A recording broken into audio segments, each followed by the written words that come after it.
काला कद्दू और गोरा कद्दू पहाड़ी रास्ते पर स्कूटी से सफर कर रहे होते हैं। मूड बढ़िया है, हवा ठंडी है और चारों तरफ पहाड़ों की शांति। यार, इतनी देर बैठे बैठे कमर दुख गई है। कोई दुकान मिले तो रोकना, थोड़ी कमर सीधी कर लो। थोड़ी दूर जाने के बाद उन्हें सड़क किनारे एक छोटी सी टपरी दिखती है। काला कद्दू स्कूटी रोकता है। भैया, 2 कप चाय लगा दो। और दोनों जाकर बेंच पर बैठ जाते हैं।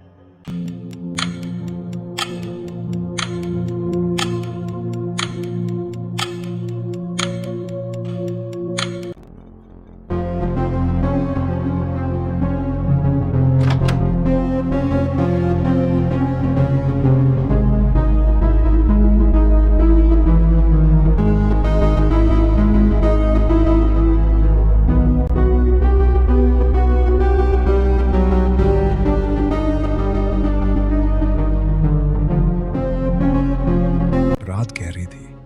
कब्रिस्तान पूरी तरह सुनसान पड़ा था। हवा की सिसकती आवाजें कब्रों के बीच घूम रही थी। बीच कब्रिस्तान में ईविल नन ने अपने सामने एक रहस्यमयी आकृति बना रखी थी और उसके चारों ओर 4 खोपड़ियां सजी हुई थी। वो धीमी लेकिन खतरनाक आवाज में बोलने लगती है, अंधेरे की शक्तियों, मुझे वो ताकत दो जो मौत को भी झुका सके। तभी चारों खोपड़ियां धीरे धीरे हवा में उठने लगती हैं और तेजी से घूमने लगती हैं। दूर से ये सब नन का बेटा देख रहा होता है। उसका चेहरा सफेद पड़ जाता है और डर के मारे वो बोल पड़ता है, मम्मी, आप ये सब क्या कर रही हो? नन अचानक उसकी तरफ देखती है और उसी पल मंत्र टूट जाता है। चारों खोपड़ियां धड़ाम से जमीन पर गिर जाती हैं। अचानक कब्रों के बीच से काला धुआं उठने लगता है और उसी धुएं के बीच से एक डरावनी आकृति निकलती है। वो था शैतान। धीरे धीरे आगे बढ़ता है, कुछ कदम चलता है, फिर अचानक भागकर ईविल नन की तरफ झपटता है। एक झटके में उसका सिर पकड़ता है और घुमा देता है। नन वहीं जमीन पर गिर जाती है और अगले ही पल शैतान धुएं में गायब हो जाता है। नन का बेटा उसे जमीन पर गिरा हुआ देखता है। वो घबराकर दौड़ते हुए उसके पास आता है। मम्मी उठो, मम्मी, आपको क्या हो गया? आप जवाब क्यों नहीं दे रही हो मम्मी? उसकी आंखों से आंसू बहने लगते हैं। मम्मी, अब मैं आपको वापस जिंदा करूंगा, किसी भी कीमत पर। काला कद्दू और गोरा कद्दू दोनों के हाथ में गरम गरम चाय के कुल्हड़ होते हैं। पहाड़ों में चाय पीने का मजा ही कुछ और है। फिर वो चाय वाले से पूछता है, भैया, चर्च वाला गांव यही पास में है ना? ये नाम सुनते ही चाय वाले के कान खड़े हो जाते हैं। क्यों, तुम्हें वहां क्या काम है? वो सब छोड़िए, बस ये बताइए, यही रास्ता जाता है ना उधर? हाँ, जाता तो है, लेकिन तुम दोनों को वहां नहीं जाना चाहिए। जो भी जाता है वो वापस नहीं आता। अरे भैया, ये सब बेकार की बातें हैं। ये बताइए, चाय के कितने हुए? चाय वाला हाथ से 5 का इशारा करता है। वैसे जाना तो नहीं चाहिए, पर अगर जाना ही है तो सुन लो, स्कूटी और बाइक वहां नहीं जा सकती। रास्ता बहुत खराब है। तो फिर कैसे जाएं? उधर बस एक ही बस जाती है और वो अभी आने ही वाली होगी। थोड़ी ही देर में सड़क के मोड़ से एक पुरानी सी बस आती दिखती है। बस का रंग उड़ा हुआ, बॉडी पर जगह जगह जंग के निशान और अंदर से पूरी बस खाली होती है। ड्राइवर का चेहरा भी अजीब सा लगता है, गालों पर पुरानी चोट के निशान और आंखों में ठंडी सी चमक। बस आकर सीधे काला कद्दू के सामने रुकती है। काला कद्दू और गोरा कद्दू अपनी स्कूटी चाय वाले के पास छोड़ते हैं और चुपचाप बस में चढ़ जाते हैं। लेकिन चाय वाले की नजर अब भी उन दोनों पर टिकी रहती है। उन्हें क्या पता था, वो बस सिर्फ सफर नहीं, किस्मत बदलने आई थी। नन का बेटा वापस लौट आता है, डरा हुआ सा, सहमा हुआ सा। वो टेबल पर रखी पुरानी लालटेन उठाता है। हाथ हल्के कांप रहे होते हैं और डरते डरते आगे बढ़ता है। लंबे गलियारे में उसके कदमों की आहट गूंजती है। वो एक दरवाजे के पास रुकता है, सांस रोककर धीरे से उसे खोलता है और अंदर चला जाता है। नन का बेटा एक गंदी, सुनसान और बेहद पुरानी लाइब्रेरी में खड़ा होता है। चारों तरफ धूल जमी हुई अलमारियां, फटी पुरानी किताबों की सड़ी हुई महक। वो धीरे धीरे आगे बढ़ता है। उसकी नजरें कुछ ढूंढ रही थी, एक शेल्फ, फिर दूसरी, लेकिन उसे कुछ नहीं मिलता।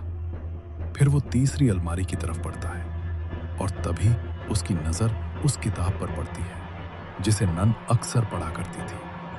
वो कांपते हाथों से किताब निकालता ही है कि अचानक वो किताब उसके हाथ से झटक कर हवा में उड़ने लगती है। नन का बेटा डर के मारे पीछे हट जाता है। कुछ पल बाद धड़ाम, वो किताब जमीन पर गिर जाती है। वो धीरे से उसे उठाता है और मन ही मन सोचता है, शायद इसी में मम्मी को वापस लाने का रास्ता छुपा हो। बस अचानक चरमराती हुई रुकती है। काला कद्दू और गोरा कद्दू नीचे उतरते हैं। काला कद्दू चारों तरफ नजर दौड़ाता है। सड़कें खाली, गलियां सूनी, एक भी इंसान दिखाई नहीं देता। यार, ये गांव तो बहुत सुनसान है, कोई दिख ही नहीं रहा। अरे इतनी रात में कौन बाहर घूमता है, सब सो रहे होंगे। चल जल्दी कोई होटल ढूंढते हैं, रात बहुत हो गई है। दोनों धीरे धीरे उस सुनसान रास्ते पर आगे बढ़ जाते हैं। देर तक पूरा गांव छान मारने के बाद भी काला कद्दू और गोरा कद्दू को एक भी इंसान नहीं मिलता। अब थकान भी होने लगती है और डर भी। चारों तरफ सन्नाटा इतना गहरा हो जाता है कि अपनी ही सांसों की आवाज डराने लगती है। यार, अब सच में टेंशन हो रही है। रहेंगे कहाँ? ये रात कुछ ज्यादा ही खतरनाक लग रही है। हाँ भाई, ऐसा लग रहा है जैसे पूरा गांव हमें घूर रहा हो। तभी अचानक सामने उन्हें एक छोटी सी दुकान की लाइट जलती दिख जाती है। दोनों एक दूसरे की तरफ देखते हैं और बिना कुछ सोचे उस दुकान की तरफ दौड़ पड़ते हैं। भैया, आसपास कोई होटल या होमस्टे मिलेगा क्या? दुकानदार सिर झुकाए खड़ा रहता है, ना कोई जवाब, ना कोई हरकत। अरे भैया, सुन रहे हो? रुकने की जगह चाहिए। फिर भी चुप्पी। अब दोनों का सब्र टूटने लगता है। ठीक है, जवाब नहीं देना तो मत दो, पानी तो होगा तुम्हारे पास। ये सुनते ही दुकानदार सिर उठाता है। उसकी आंखें एकदम लाल, चेहरा गुस्से से भरा हुआ। ये नजारा देखते ही दोनों की रूह कांप जाती है। भाई, ये आदमी मुझे बिल्कुल ठीक नहीं लग रहा। चल यहां से चलते हैं। अगले ही पल दोनों बिना पीछे देखे वहां से दौड़ पड़ते हैं। नन का बेटा लाइब्रेरी में बैठा होता है। सामने मेज पर वही रहस्यमयी किताब पड़ी होती है। वो बस उसे घूर ही रहा होता है कि अचानक किताब अपने आप खुल जाती है। पहले पन्ने पर बना होता है एक अजीब सा निशान, दूसरे पन्ने पर भी डरावने चिन्ह और साथ में लिखे होते हैं तांत्रिक तरीके, और तीसरे पन्ने पर भी वही सब होता है। लेकिन जैसे ही चौथा पन्ना खुलता है, नन का बेटा कांप जाता है। उस पर लिखा होता है मरे हुए को वापस लाने की विधि, और नीचे किसी गोरे लड़के की बलि। उसकी सांसें अटक जाती हैं, डर के मारे हाथ कांपने लगते हैं। तभी किताब अपने आप बंद हो जाती है। वो डरा हुआ होता है, लेकिन आंखों में अब जुनून होता है। मम्मी को वापस लाने के लिए मैं कुछ भी कर सकता हूं। काला कद्दू और गोरा कद्दू दौड़ते दौड़ते काफी दूर निकल आते हैं।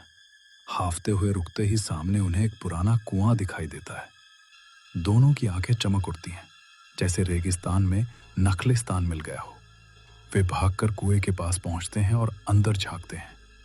कुआं पानी से लबालब भरा हुआ होता है। ओहो, आज तो जान बच गई। इतनी जोर की प्यास लगी है कि पूरा कुआं ही पी जाऊं।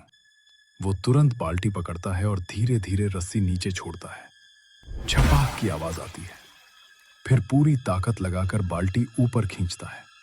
पानी से भरी बाल्टी देखकर दोनों उसे ऐसे घूरते हैं जैसे सदियों से प्यासे हों। काला कद्दू और गोरा कद्दू घनी झाड़ियों को चीरते हुए बाहर निकलते हैं और उनके सामने एक पुराना चर्च खड़ा होता है। दोनों की आंखों में राहत झलक जाती है। वे दौड़कर गेट खोलते हैं और अंदर घुस जाते हैं। चलो यार, कम से कम आज रात रुकने का इंतजाम तो हो गया। जल्दी वहां से बाहर निकलो। दोनों चौंक कर इधर उधर देखते हैं, फिर मुड़ते हैं तो सामने एक बूढ़ा आदमी खड़ा होता है, हाथ में जलती हुई लालटेन। ये ऑर्फनेज शापित है। जो भी इसके आसपास भी भटकता है वो जिंदा नहीं बचता। भाग जाओ यहां से। तो फिर आप कैसे जिंदा हो? अरे छोड़ो यार, लगता है इन्होंने ज्यादा पी लिया। अरे चाचा जाओ यहां से, हमें परेशान मत करो। बूढ़ा आदमी धीरे धीरे पीछे हटते हुए बोलता है, मैंने चेतावनी दे दी थी। अब जो होगा उसकी जिम्मेदारी तुम्हारी होगी। काला कद्दू और गोरा कद्दू अंदर की तरफ बढ़ जाते हैं, लेकिन उन्हें यह नहीं पता होता कि कहीं अंधेरे में कोई उन्हें देख रहा है। तो दोस्तों, आपको क्या लगता है, अब काला कद्दू और गोरा कद्दू के साथ क्या होने वाला है? कमेंट में जरूर बताइए और वीडियो को लाइक करें, शेयर करें